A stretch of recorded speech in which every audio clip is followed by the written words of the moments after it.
Continuing our discussion of writing an equation of a line, we're going to look at examples where you're given parallel or perpendicular lines rather than a point and the slope. So looking at example 1, it says write an equation of the line passing through the given point and satisfying the conditions. It passes through the point -3, 6, and it's parallel to this line. So what you need to think here is, what information do you actually get from this statement parallel to the line 2x plus 3y equals 6? So think about that for a minute. I'm going to go to the margin. I'm going to write x, y, m, and b like we did before. We know that the two critical pieces for writing an equation are the m and the b, the slope and the y-intercept. In this particular case, I'm given that the x is -3 and the y is 6.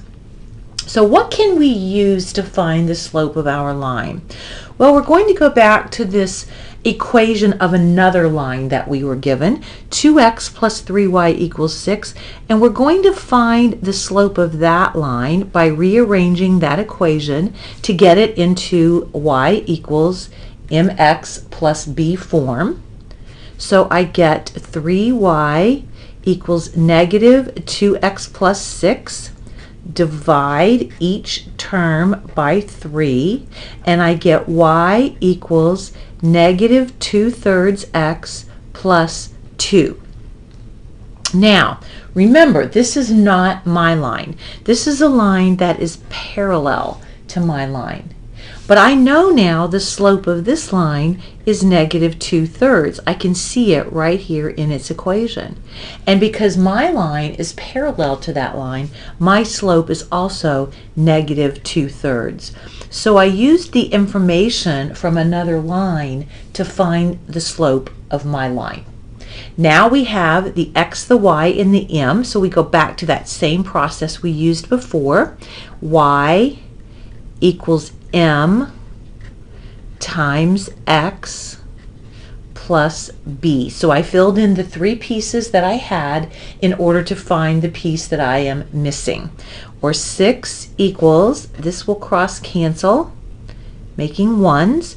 -2 times -1 is +2 plus b. Subtract the 2 from both sides, and we get b equals 4. And I now have the two pieces that I need to write the equation of my line. So it's y equals the m that we found plus the b that we calculated. Looking at example B, we have a similar situation, but this time my point that my line passes through is the point 6, -1. I still need to find the m and the b. I'm not given either one of them, and I'm told that my line is perpendicular to this line. Well, once again, I want to find the slope of this line. So I'm going to reconfigure this equation by rearranging it, and I get -5y equals -3x plus 7. I divide each term by -5, and I get y equals a negative divided by a negative is a positive 3/5 x.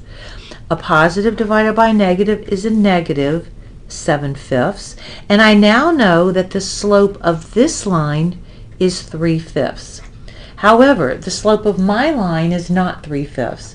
Because my line is perpendicular, my slope is the opposite reciprocal of this slope. So my slope, there's the reciprocal, opposite is a negative.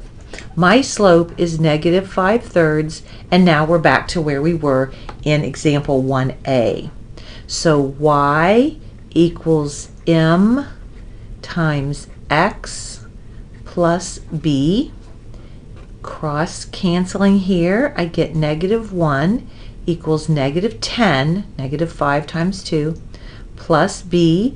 I add a 10 to both sides, and I get b equals 9.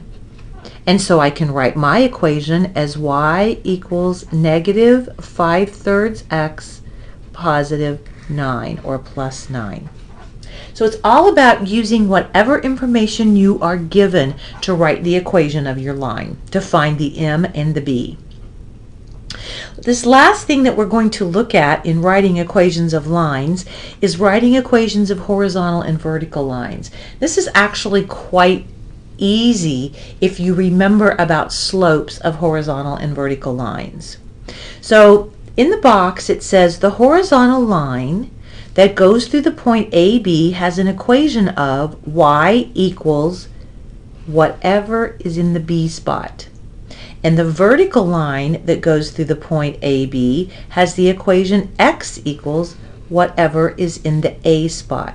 And what you have to remember is that horizontal lines are y equals some number and vertical lines are x equals some number.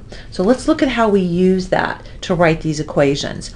It says write the equation of the line passing through negative 3, 3 with m equals 0. So the fact that the slope is 0, what does that tell us? It tells us that we have a horizontal line. So it tells us that our line is horizontal. And I know that all horizontal lines have an equation of y equals some number. So it's going to be y equals, now what number is it? It's the number that's in the y spot. Y equals 3.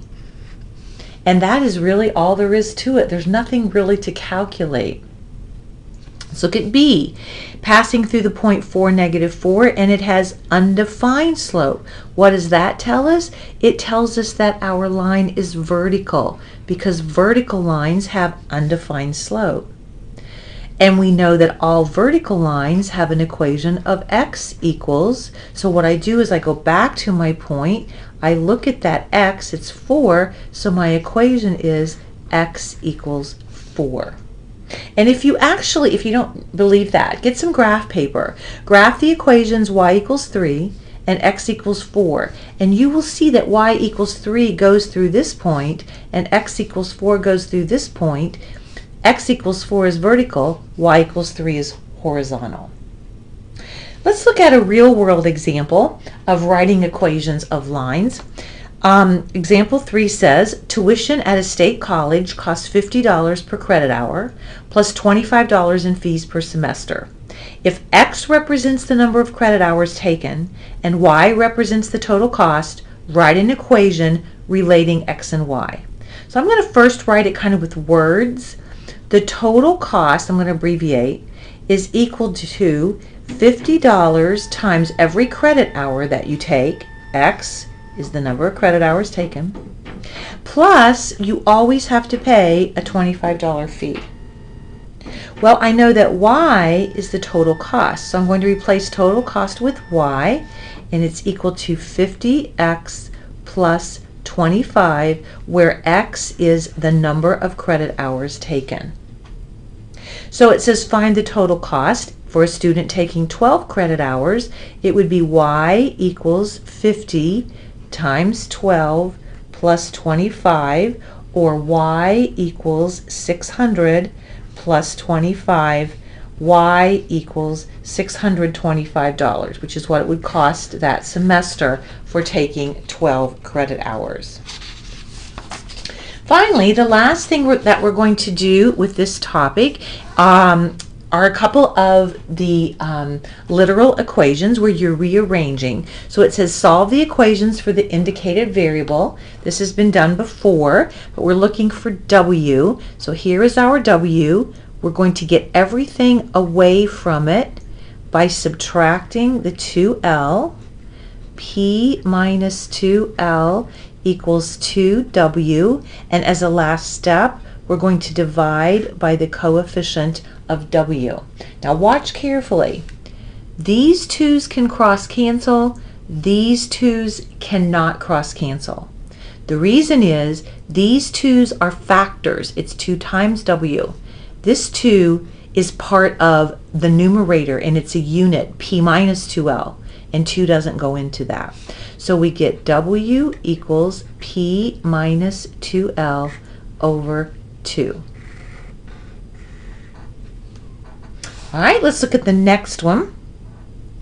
In this one, I hope you notice two things. We have a fraction, and we also have a distributive property. And the letter, the variable that we're looking at is right here. It's inside those parentheses.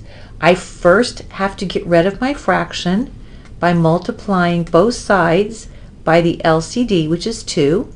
That causes those to cross cancel, and I get 2a equals h times b plus b. Now, in order to get that b outside the parentheses, I can't just subtract the little b. I have to get it out of the parentheses first. I'm going to have to distribute the h. So 2a equals h big B plus h little b. And now you can see that the variable we are looking for, the b, is outside the parentheses. And so now this one is very similar to the one we already did. I'm going to get everything away from the term that contains the variable that I am looking for. 2a minus hb equals h big B, and now I'm going to divide by the coefficient of the variable I'm looking for. Again, these h's can cross cancel, these h's cannot. So I have 2a minus hb over h is equal to b. So to recapture our steps for solving this kind of a literal equation, one is you isolate the term containing, now I'm going to call it the specified variable. That means the variable that you are looking for. So in the first case, we isolated 2w because it contains the letter I'm looking for. In the second case, we had to isolate the HB. Now we had to get it out of parentheses first by distributing, and then we isolated it. Second, you divide by the specified variable's coefficient. I'm abbreviating specified variable with SV. Now, there's some kind of pre-work you might have to do, so I'm going to write pre-work that you might have to do. You might have to get rid of fractions, like we did in example B. You might have to distribute. We didn't have to do either one of those things in example 4A. But once those two things are done, if needed, you always do these two.